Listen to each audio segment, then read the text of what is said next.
tarde. Duas vezes, João. Começou? Shalom, shalom, boa tarde. Estamos no dia 26 de Kislev, do ano 5786, a contar da criação. É o dia 16 de dezembro do ano de 2025. É o calendário civil da Era Comum. É a tarde com a Torá, trazendo a Parashá da semana. Estamos na Parashá Miketze. É a 10ª porção nesse novo ciclo.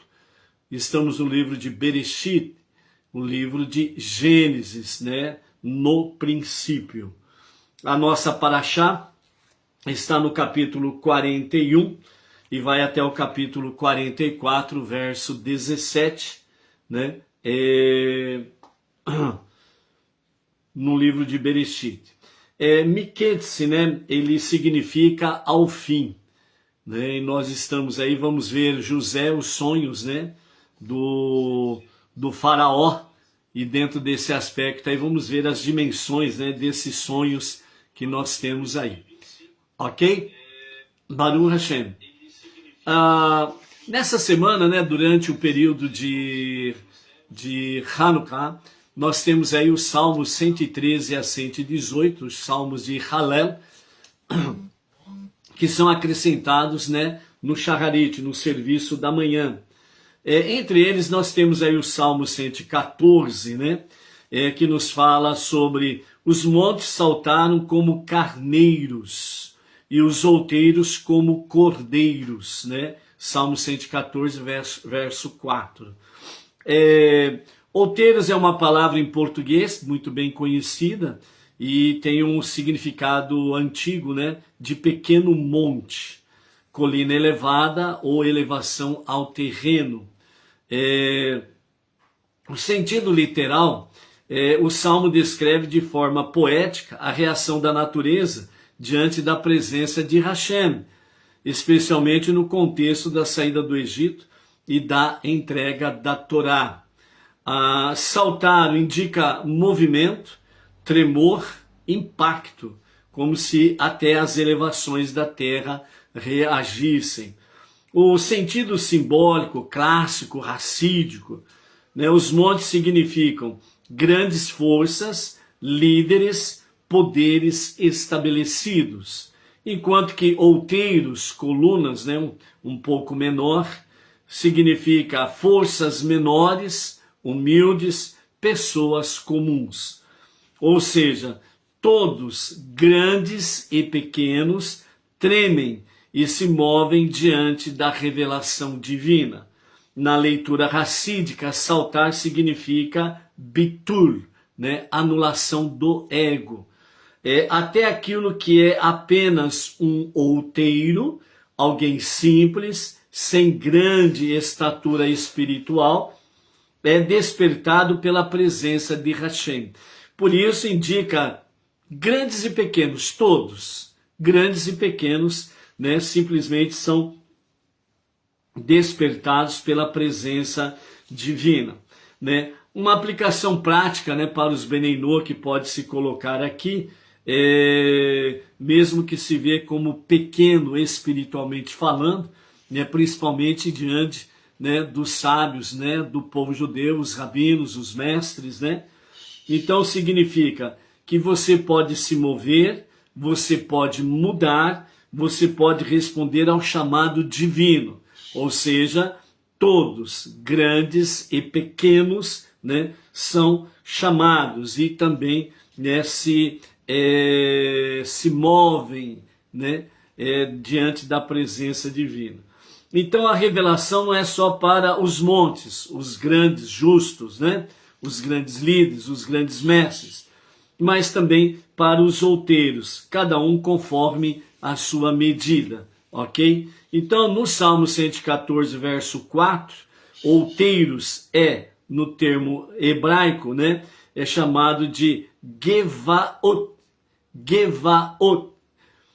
significando colinas, elevações suaves do terreno, pequenos montes, outeiros, ok? Vem da raiz, né, de Gimel, Bet e Ain, que indica a elevação, algo que se levanta, mas sem a imponência de uma montanha, har, né, montanha. O Salmo faz um paralelismo poético. Os grandes montes e os pequenos outeiros, ambos, saltam diante da manifestação de Hashem. Ok? Então, é isso daí, um conhecimento sobre, né, um dos salmos de Hallel, o Salmo 113 a 118. A nossa Parashá Miketz, nós temos aí 146 versículos e no fim da semana concluiremos 1.343 versos estudados dentro do nosso novo ciclo, ok? Então a palavra Miketz quer dizer ao fim, como aparece na declaração, o fim dos dias de Daniel e capítulo 12, verso 13, ok? E hoje nós vamos fazer aqui uma comparação, né, de Yosef e Daniel, né, para nós termos aí uma comparação, uma dimensão diante desse aspecto aí, ok? O aramaico, a palavra dias, é quase idêntica ao seu equivalente em hebraico, mas as últimas letras mudam de mem para nun, né? E o Zohar, o livro do Esplendor, capítulo 1, né, no parágrafo 62b, nota que essa palavra em aramaico é idêntica à palavra em hebraico, que significa direita. E baseado nisso, o Zohar conclui: há dois finais, um da direita espiritual e outro da esquerda espiritual. Dentro do misticismo judaico, a esquerda representa sempre o lado do mal. Ou seja, dentro da visão do Zohar, né, o livro do Esplendor, os nossos sábios falam, a esquerda sempre representa o lado do mal. Entendeu por que a esquerda sempre representa o lado do mal? É só você fazer uma comparação com o que a esquerda mundial defende. E aí você vê essa realidade.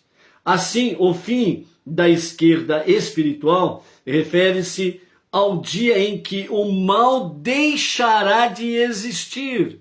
Ou seja, dentro desse contexto, né, o mal tem data de validade. Então, quando você perceber que a esquerda, o mal, berra, grita, esbraveja, é porque a data de validade está chegando e vai deixar de existir. Sejam de formas pessoais, grupos, ou mesmo o mal em si, plenamente, nos dias de Mashiach, cessará. Ok? Então o mal deixará de existir como o fim do exílio, ou seja, o fim dos dias, como diz o profeta Daniel, né? O fim dos dias significa que no fim dos dias o mal ele vai começar a ter a sua decadência. Parece que ele vai se levantar de tal forma que a injustiça, a corrupção e por aí afora vai. Parece que não tem limites e parece que vai explodir no mundo inteiro. Não, é porque está chegando no seu ápice para a sua decadência. É o que você está assistindo aí nos dias atuais, ok? Então a expressão, né, fim da direita espiritual é, portanto, uma alusão à redenção final.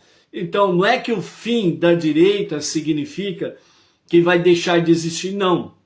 É que vai passar para um patamar superior, ou seja, mais elevação, né, mais plenitude, mais perfeição, com a revelação de Mashiach.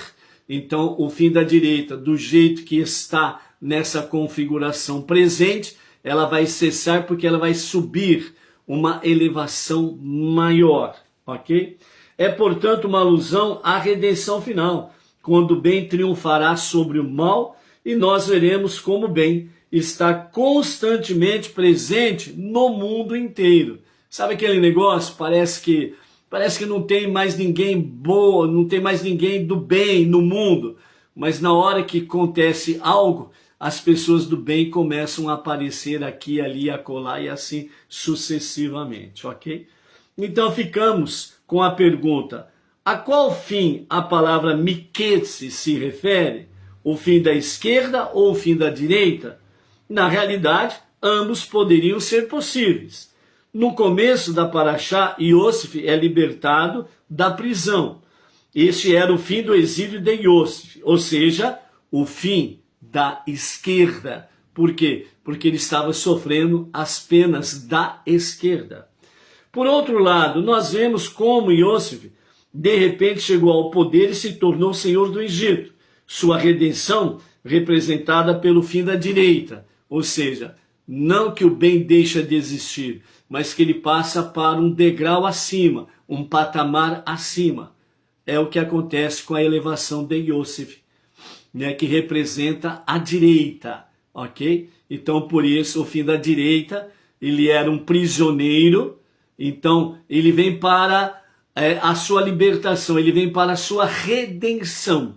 Então, no patamar em que Iosif estava, à direita, certo? A direita espiritual, a direita divina, então ele sai daquele patamar de baixo e vai para um patamar acima. É isso que significa. O mal se extingue.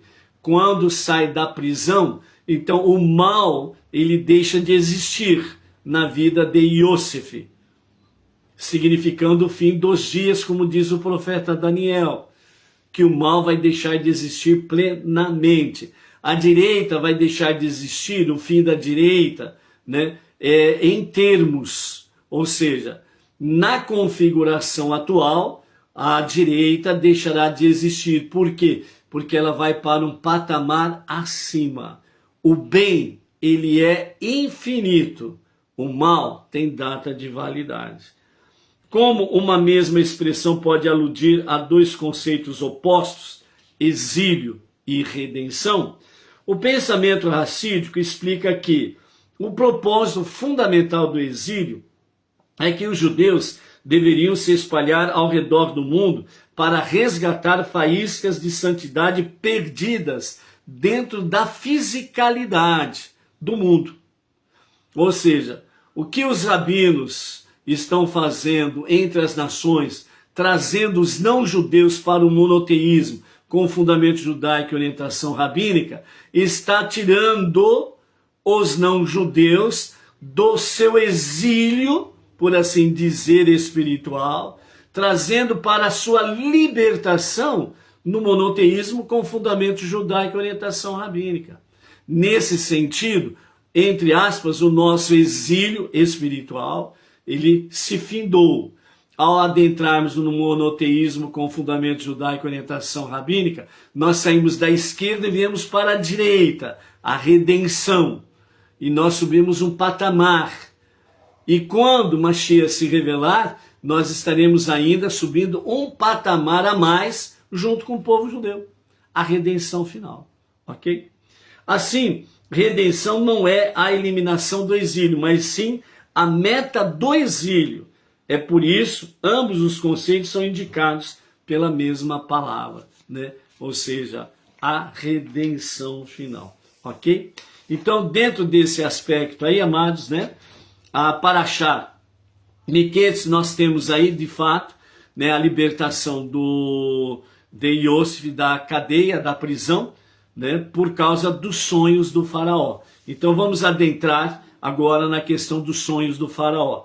Então, capítulo 41, sonhos do faraó, no original é Paró.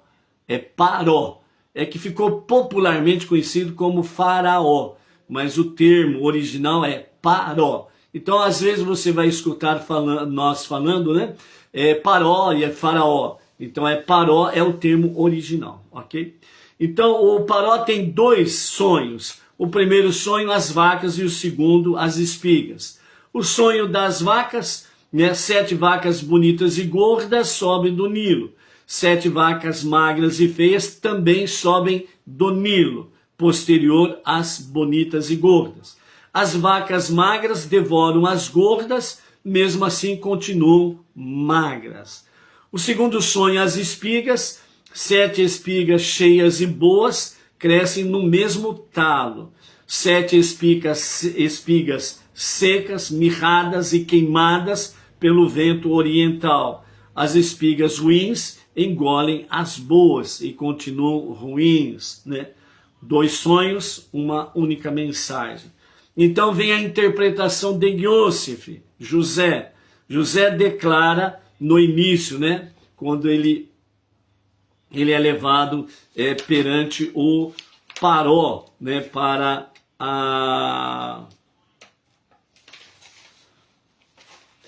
a interpretação. Antes de fazermos a interpretação, vamos trazer aqui primeiro o tópico que nós temos aqui.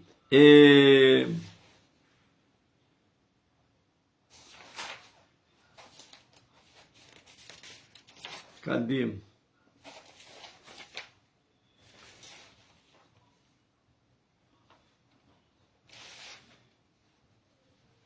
O chefe dos copeiros, né? O que eu quero trazer para os amados aqui é a questão do chefe dos copeiros, antes de entrarmos, né, na libertação de Yosef e a interpretação dos sonhos, né? Então, quem é o chefe dos copeiros? É isso daqui que eu queria achar aqui, ok? Quem é o chefe dos copeiros? Em hebraico, né, é chamado de Sar HaMashikim. Sar HaMashikim, né? Príncipe ou chefe dos copeiros, certo?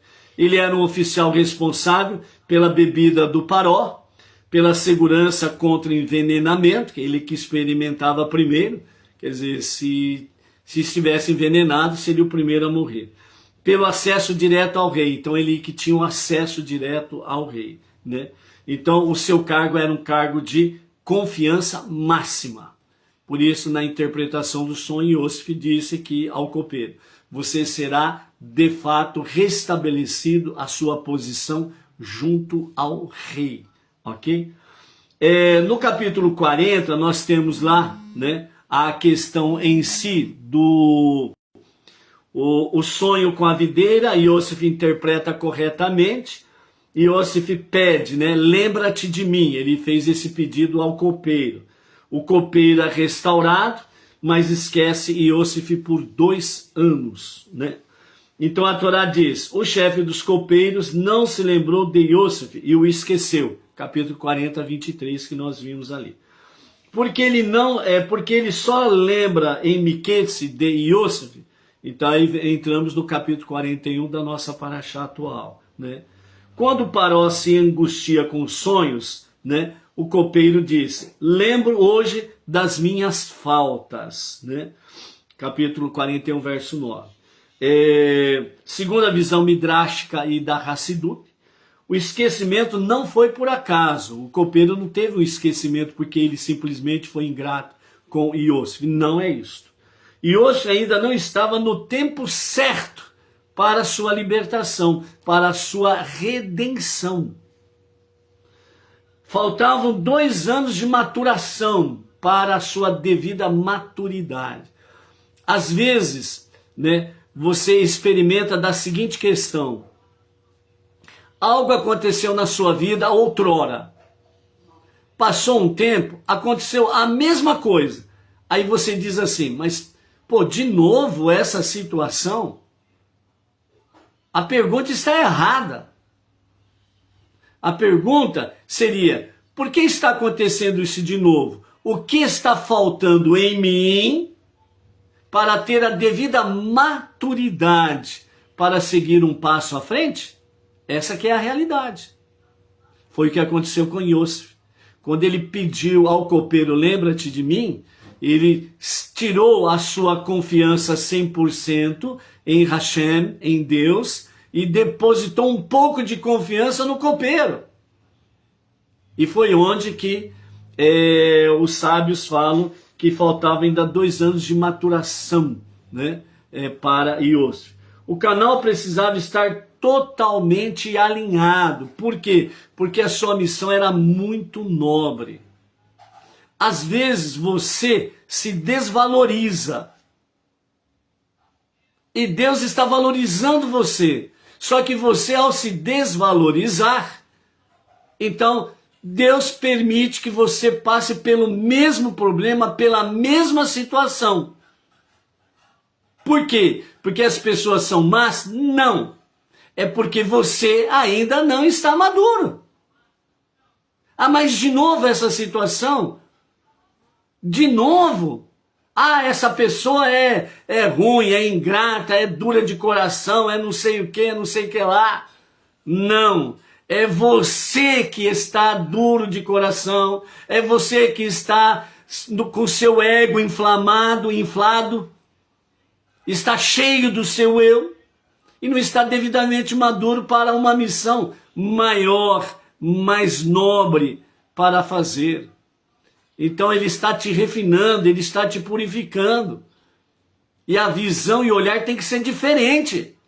Senão vai acontecer de novo, de novo, e de novo, e de novo. E aí, lembra daquele ditado que diz assim, errar uma vez é humano, errar duas vezes, ainda há possibilidade de reconciliação, errar três vezes é sinal de burrice. Entendeu o ditado popular? É bem aí mesmo. Aqui fala de forma assim, bonitinha. Faltavam 2 anos de maturação. Ok?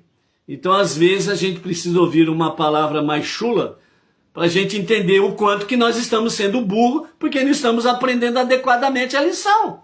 Essa que é a realidade.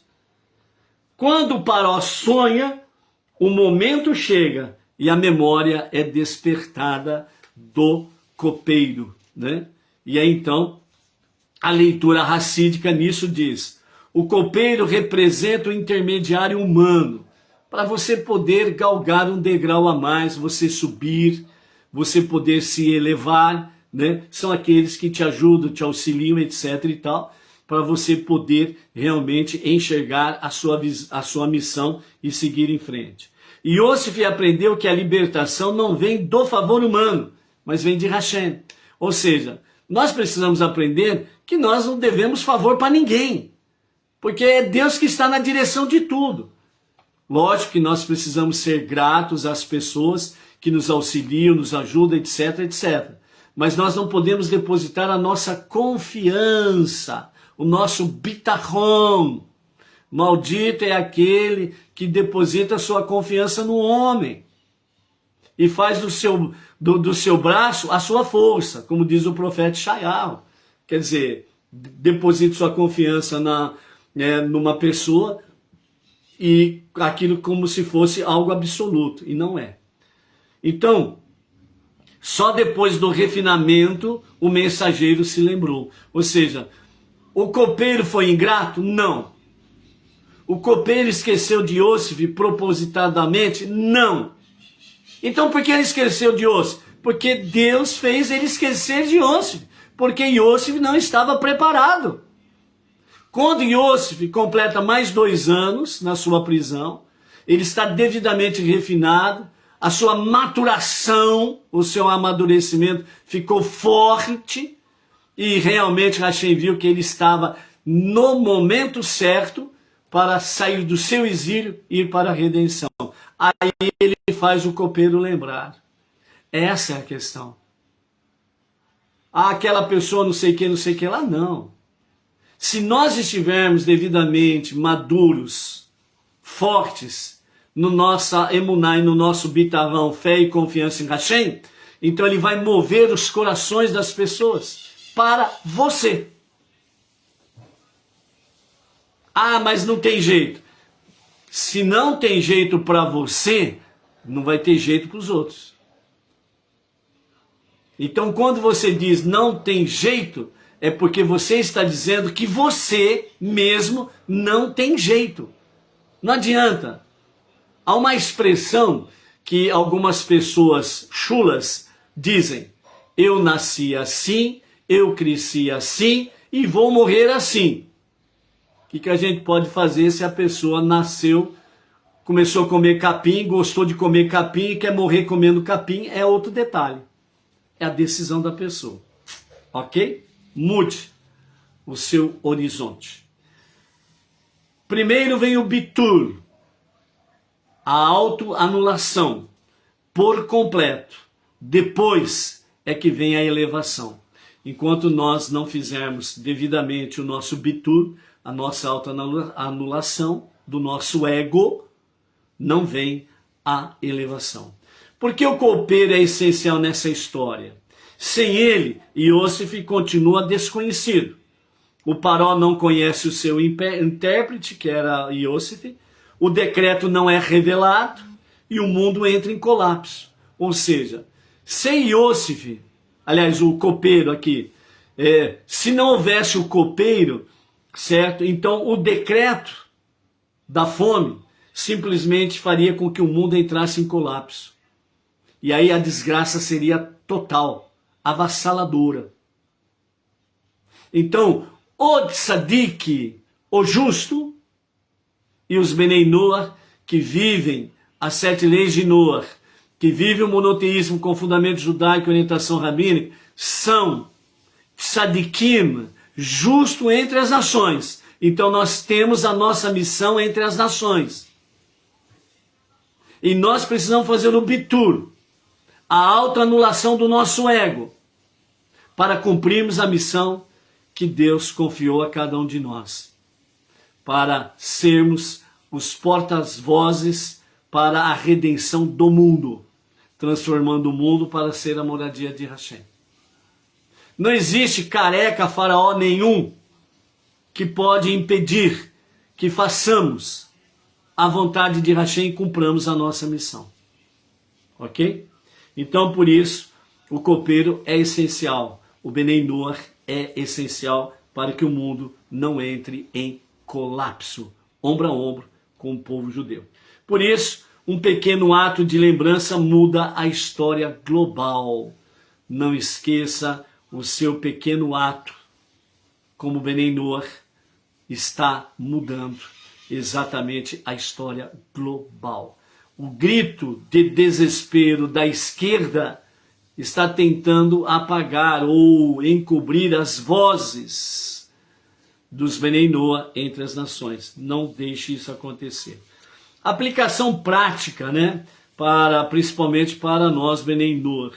Às vezes alguém te esquece para te preparar para algo melhor e maior.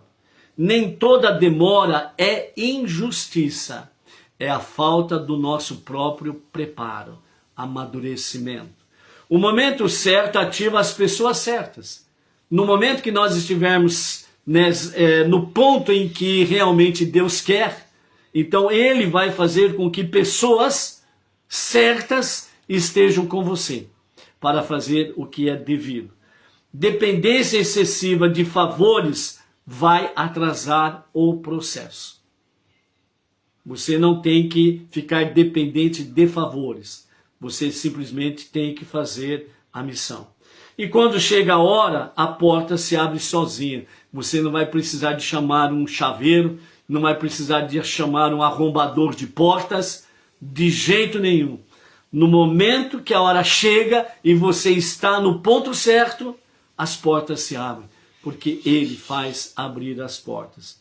Quem esqueceu de você não é o fim da história, é parte exatamente do nosso caminhar. Então não fique olhando aí para trás, vendo essa questão aí. Por isso, os 2 anos de espera de Iosif, né? E aconteceu que ao fim de 2 anos completos, Bereshit, capítulo 41, verso 1, em hebraico diz, Miketzi Shanataim Yamim, ao término de 2 anos inteiros. Nada é por acaso, não é acidente, nada simplesmente é acidental. Tudo faz parte do plano divino, ok? Por que exatamente 2 anos? No nível Peshat mais simples, né? O copeiro esqueceu, Iosif ficou preso, o tempo passou. mas a Torá não precisava enfatizar 2 anos completos. Ela o faz por um motivo espiritual, específico. O Midrash diz, Bereshit Rabbah 89, 3. Iosif confiou um pouco demais no copeiro, essa foi a falha. Pediu ajuda humana, essa foi a falha.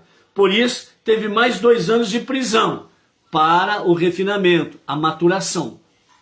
Não é castigo, mas refinamento da confiança, do bitachon. Não foi castigo.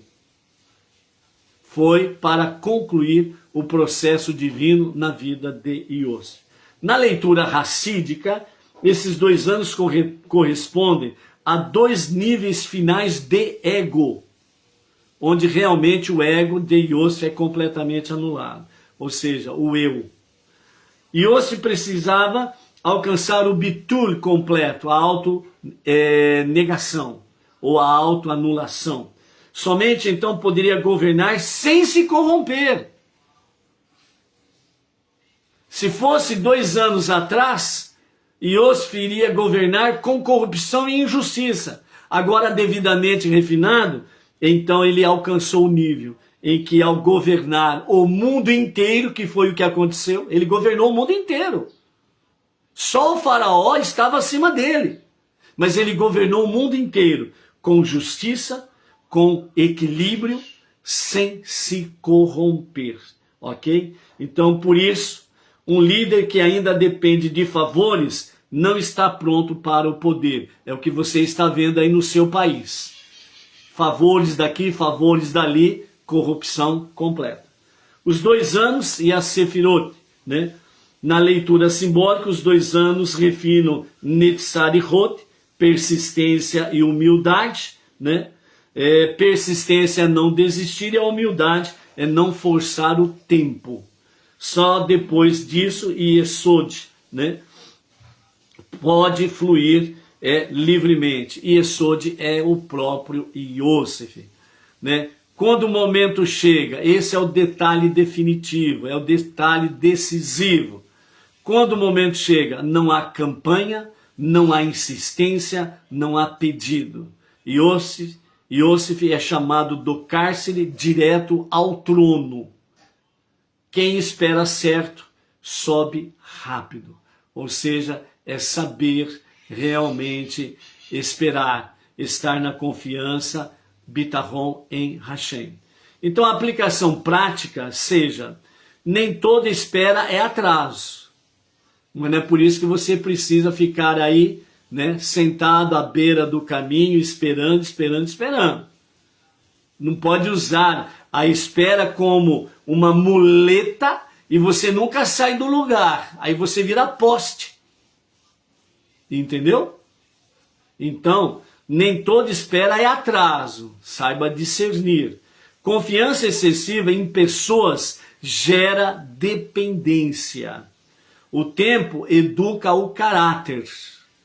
Pressa rouba a maturidade.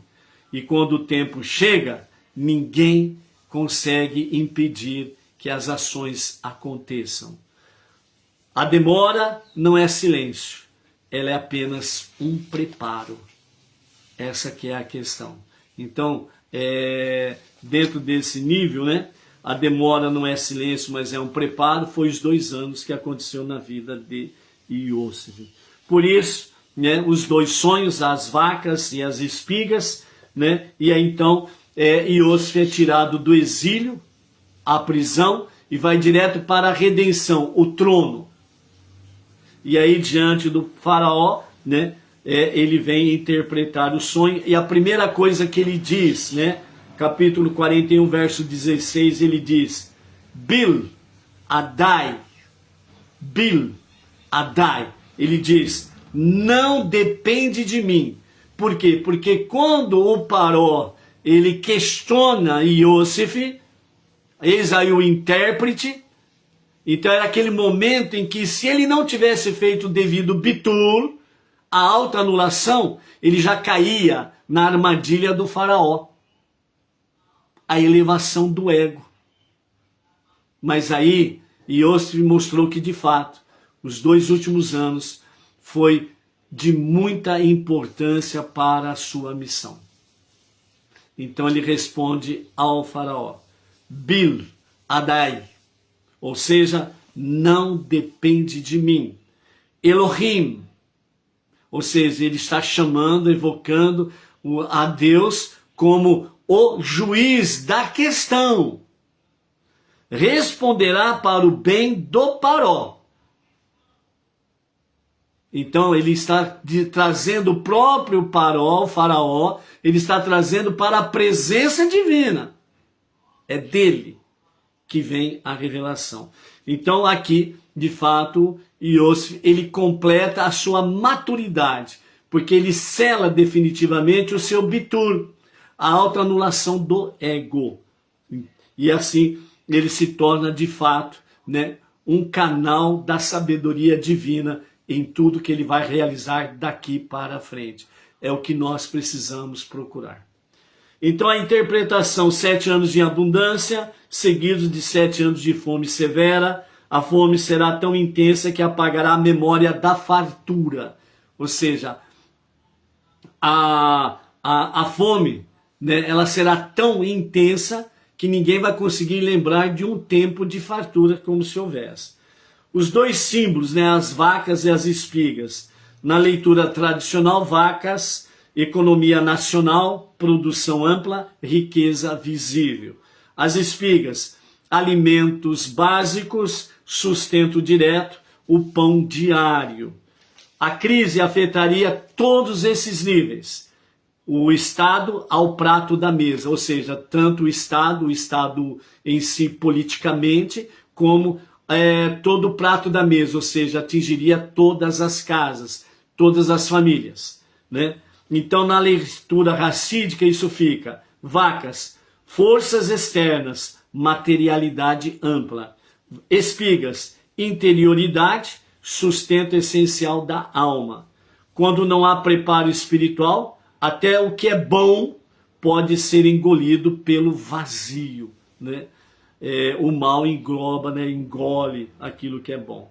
O detalhe profundo: as magras continuam magras. Isso ensina que a fome não é apenas falta, mas consumo sem satisfação, sabe? Aquela questão, por exemplo, né? Quem gosta muito de doce, chega numa confeitaria, olha a vitrine lá, tem doce de todos os tipos, né? Os olhos ficam assim, ó, brilhando, cintilando, né? Então ele olha e procura ver aquilo que aparentemente é mais delicioso aos olhos. Então ele escolhe aquele doce. Aí na hora que ele vai e experimenta, aí ele fala assim, não gostei. Ou seja, ele comeu, aliás, sem satisfação, certo? Então a fome não é apenas falta, mas é o consumo sem satisfação. Um vazio que nada preenche. Espiritualmente, o que significa? Quando se vive sem propósito, mesmo absorvendo coisas boas, a alma permanece faminta. Você, como monoteísta, você pode estar desfrutando de vários ensinamentos, sejam dos rabinos, sejam dos emissários que trazem os estudos, etc. e tal. Mas se você se sente vazio, então você está espiritualmente com a sua alma magra.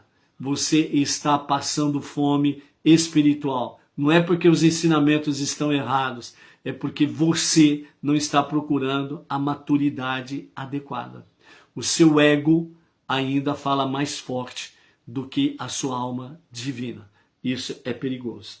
Iosif não só representa, ele não só interpreta o sonho, ele age, ou seja, Iosif propõe, depois que ele fala, né, os 7 anos de fome, os 7 anos de abundância, depois vem os 7 anos de fome, em que não haverá memória da fartura. Então, imediatamente, Iosif, ele não só interpreta, ele vai agir, ou seja, ele propõe planejamento, administração, armazenamento, liderança centralizada. O sonho exigia uma ação prática, não apenas explicação. Ou seja, aquele que saiu das prisões, vai à presença do faraó, interpreta o sonho, o próprio faraó não pede nenhum conselho e ele já vai dar o conselho. Ele não espera. Ou seja, quando nós estamos no nível em que realmente Hashem nos diz, ó, você está preparado para tal missão, você tem que agir. Você não pode só ficar na palavra. Você tem que agir. Não pode ficar estacionado que nem poste. Tem que agir. Você já sabe o que tem que fazer. Por que você ainda está parado? Por que você ainda está envolvido com o seu próprio umbigo? Por que você ainda está envolvido no novelo, no seu autonovelo chamado ego? E não sai disso daí? Então você continua vazio. Assiste estudos, ouve estudos, lê, faz as preces diárias, etc e tal, mas continua se sentindo vazio porque o seu ego está comendo tudo que você está aprendendo. E não está deixando nada para você. Você está passando fome, espiritualmente falando.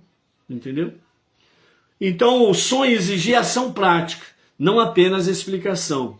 Por isso, o Paró reconhece. Há outro homem como este, em quem está o espírito de Elohim?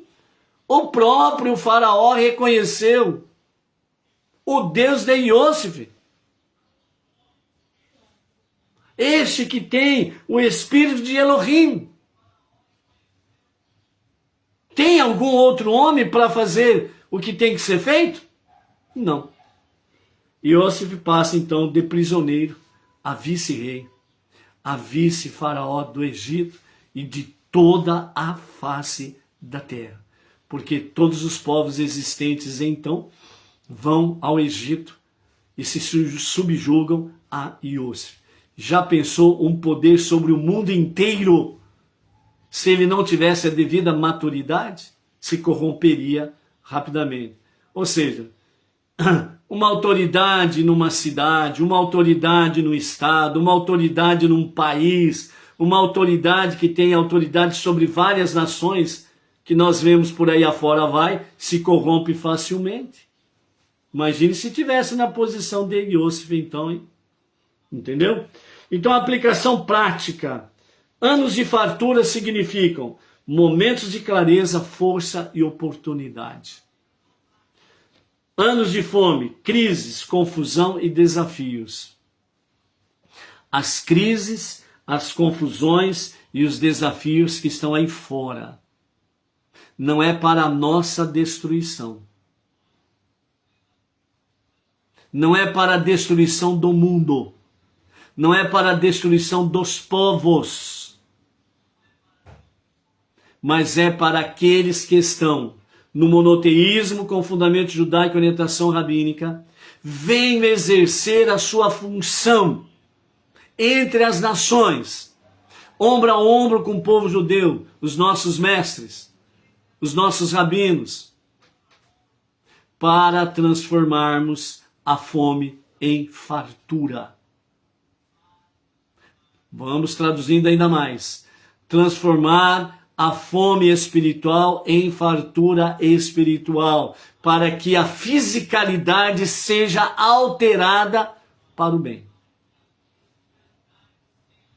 Então a pergunta é, eu tenho condições de mudar o mundo? Sim.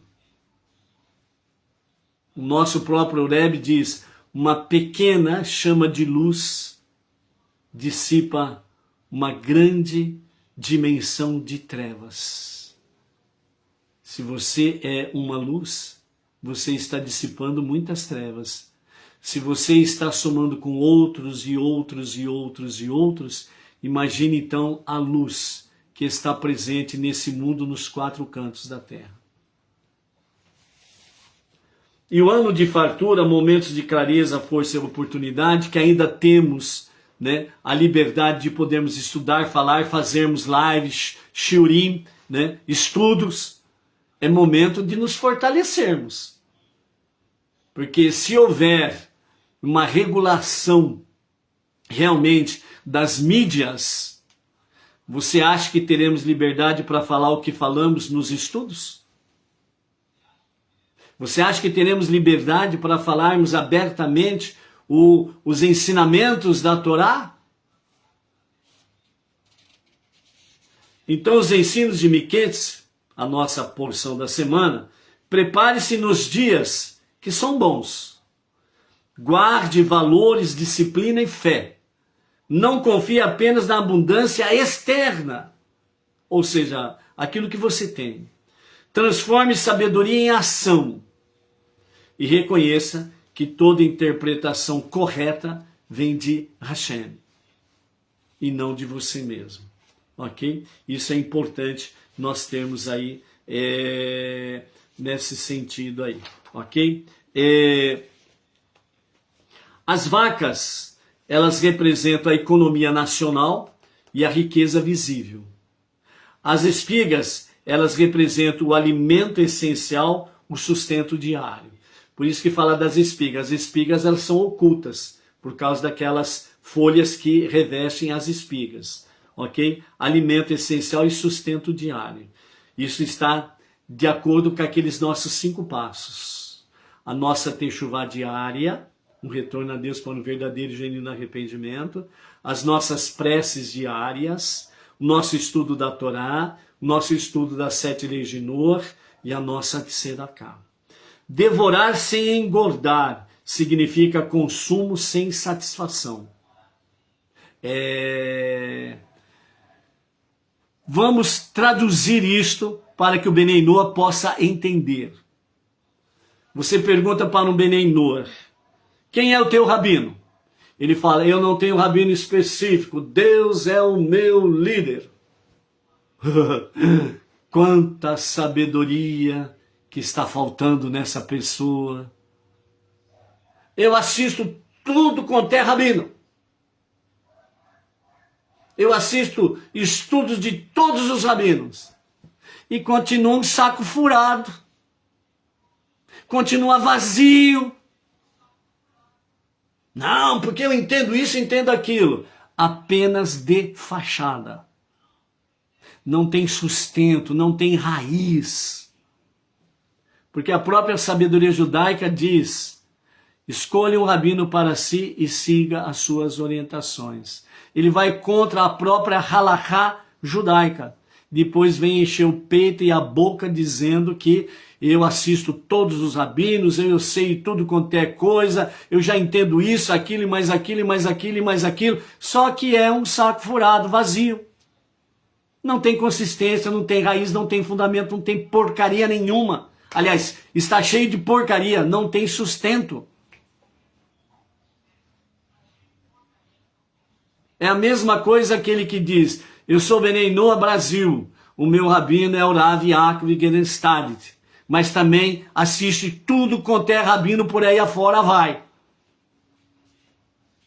Fica um saco vazio, sem sombra de dúvidas. Baruch Adonai Eloheinu melech haolam, she'al kol yom b'divaro.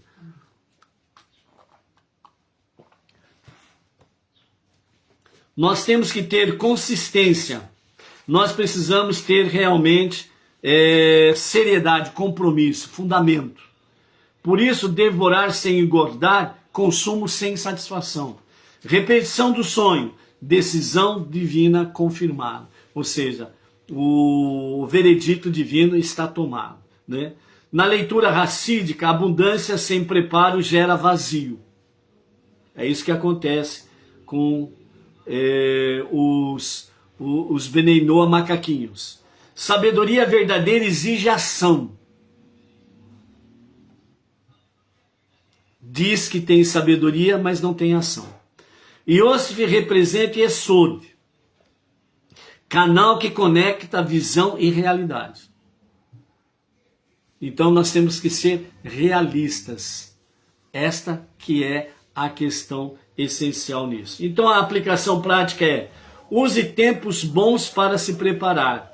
Guarde valores, não apenas recursos. Transforme discernimento em ação e reconheça Hashem como fonte da sua sabedoria. Vamos agora, né, já o tempo avança rapidamente, né?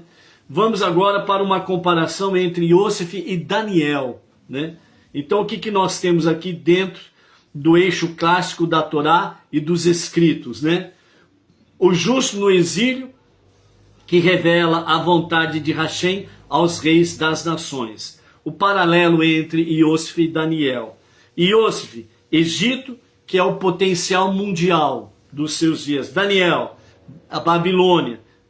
Só para lembrar, né? Daniel foi um dos profetas que foi levado para a Babilônia no primeiro exílio, né? Então Daniel, Babilônia, é o império global que representava na época. Iosif, exílio individual, foi sozinho para o exílio, enquanto que Daniel ele foi para o exílio nacional, o povo foi levado junto. Iosif, prisão injusta, Daniel, um cativeiro forçado. Iosif, sonhos do faraó, e Daniel, sonhos e visões de Nabucodonosor ou Belsazar, né? Belsazar e Nabucodonosor, mesmo personagem, ok? Então, os dois, Iosif e Daniel, eles atuam dentro do sistema, sem se assimilar a ele. Ou seja, eles estão envolvidos no sistema, mas não se contaminam pelo sistema. Ou seja, tem que ser óleo na água, sem se misturar. Está envolvido pelo sistema, mas não é dominado pelo sistema, nem contaminado pelo sistema. A chave é exatamente o quê? A fonte da sabedoria. A fonte da sabedoria, quando nós a buscamos com kavaná, com a verdadeira intenção do coração, ela surte efeitos positivos em nós. Quando se busca a fonte da sabedoria com o ego, gera egocentrismo, não geram frutos bons. Simples assim.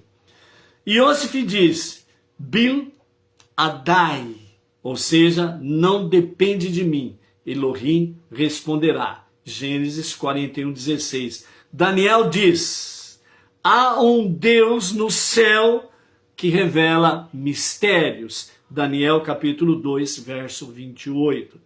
Nenhum dos dois assume o crédito para si mesmo, mas dão somente a Deus. A sabedoria flui. Por quê? Porque há bitur, ou seja, a anulação do ego. Então o ego, o egocentrismo, a egolatria não tem efeitos na vida de Iosif e de Daniel. Tipo de revelação, Iosif, sonhos naturais, Daniel, sonhos e visões proféticas. Iosif, economia, ciclos históricos, enquanto que Daniel são de impérios e fim dos tempos. Iosif, gestão do mundo material, e Daniel, direção espiritual da história. Por isso que ele fala muito a respeito do fim dos dias ou dos tempos. Iosif lida com sobrevivência, Daniel lida com sentido e destino. O resultado, Iosif, vice-rei do Egito, Daniel, chefe dos sábios do Império Babilônico. Iosif salva nações da fome, Daniel salva a consciência espiritual. Iosif prepara o terreno para Israel, enquanto que Daniel mantém a fé de Israel no exílio. Segundo a leitura racídica ou os ensinamentos racídicos, Iosif é Isod, canal que conecta a visão ao mundo prático, alimento, planejamento, estrutura. Daniel está conectado com Da'at e Binah, discernimento, leitura do tempo, revelação do oculto, compreensão da história e do propósito. Iosif sustenta o corpo do mundo, enquanto que Daniel sustenta a alma do mundo, né? Então a aplicação, né, dessas questões, principalmente para os Benei Noah, é possível servir a Deus dentro de sistemas não sagrados. É possível servir a Deus dentro de sistemas não sagrados. Ou seja, a questão é não isso não compete eu estar presente, não compete eu ir ali, etc e tal. Não, a questão é que você precisa realmente servir a Deus aonde você for enviado. Seja o lugar que for. Você precisa ser o óleo ali, sem se deixar contaminar pelo sistema. Sabedoria verdadeira não vem do ego. Então esquece, eu falo, eu digo, eu sei, eu patati, eu patatá. É tudo pateta. O eu é tudo pateta. A sabedoria verdadeira vem somente de Hashem. Planejar o futuro é algo espiritual. Porque você vai planejar o futuro baseado no conhecimento da palavra, da Torá, das 7 leis de Noah que você está. Revelar sentido em tempos confusos é uma questão de liderança. Ou seja, onde você estiver, você precisa revelar sentido no meio da confusão. Algo que tenha fundamento, em que as pessoas possam realmente convergir para o patamar espiritual em que você está. Integridade abre portas onde força não abre. Se você for com a força, não vai abrir portas. Se você for com integridade, com mansidão, você vai abrir portas. Ok? Então, a conexão com Miktsy, Yosef interpreta o presente para salvar o futuro, e Daniel interpreta o futuro para orientar o presente. Assim, ambos ensinam. Quando o mundo sonha confuso, o justo traduz o sonho em caminho elevado a seguir. Por isso, Belsazar, né, é uma figura central no livro de Daniel, especialmente o capítulo 5. Belsazar foi o rei da Babilônia na prática, nos últimos dias do Império Babilônico. Daniel 5, capítulo 5, o apresenta como governante em Babilônia, filho de Nabônido, o último rei oficial, alguém que reinava como co-regente. Por isso a Bíblia o chama de rei, mesmo que Nabônido ainda estivesse vivo com o título de rei. O pecado de Belsazar fez um grande banquete usando os utensílios sagrados do templo de Jerusalém. Ele bebe vinho com eles, com os utensílios sagrados. Louva os seus deuses de ouro, prata e pedra. Né? Isso simboliza desprezo pelo sagrado, arrogância externa, profanação consciente. A escrita na parede que aparece, né, durante o banquete, uma mão escrevendo na parede, né, Mene, mene, tekel, uparsin. Daniel interpreta, Mene, Deus contou os dias do teu reino. Tekel, foste pesado na balança e achado em falta. Peres, parsin, teu reino será dividido e entregue aos medos e persas. Naquela mesma noite, Belsazar é morto, Babilônia cai e começa o Império Medo-Pérsia. Um justo no meio de um sistema sem se corromper, trazendo luz, mesmo no meio dos juízos sobre os perversos. A diferença entre Daniel e os sábios da corte, os sábios veem, mas não entendem. Daniel entende por quê? Porque não busca poder, não se vende ao rei e fala a verdade mesmo sob risco de perder a vida. Já pensou diante de Belsazar, ele falar, Deus contou os dias do teu reino, foste pesado na balança e achado em falta, teu reino será dividido e entregue aos medos e persas. Era só Belsazar fazer assim, e os seus soldados matariam Daniel. Mas a luz do justo paralisa as trevas. Você não pode esquecer isso daí. Você é a luz. Ok? Então, por isso, né, na tradição judaica, Belsazar representa o ego no seu auge, que leva para a perversidade e todo estilo de corrupção. A escrita aparece quando o limite é alcançado. E o juízo vem no momento de maior soberba, arrogância, orgulho. Quando o sagrado é tratado como objeto, o reinado perde a sua base. É isso que aconteceu com o Egito, é isso que aconteceu com a Babilônia, é isso que aconteceu com a Grécia, é isso que aconteceu com Roma. A soberba diante do único Deus. Aplicação prática, né? Poder sem humildade não se sustenta, logo cai. Permanece, entre aspas, reinando por um tempo. O que é santo não pode ser usado para ostentação. É abominação aos olhos de Hashem. Toda liderança é pesada na balança, né? Por isso que dentro do ensinamento judaico, né, a liderança ela é levada muito, mas muito a sério mesmo.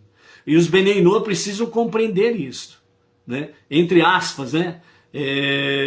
Todo Benei Noah quer ser líder, quer ser emissário, quer estar aí na frente, entre aspas, né, dos holofotes, para trazer estudo, isso, aquilo, patati, patatá. Mas só que toda liderança, ela é pesada na balança.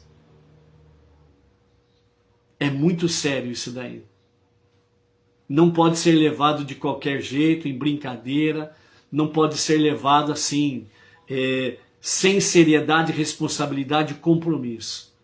Porque toda liderança é pesada na balança.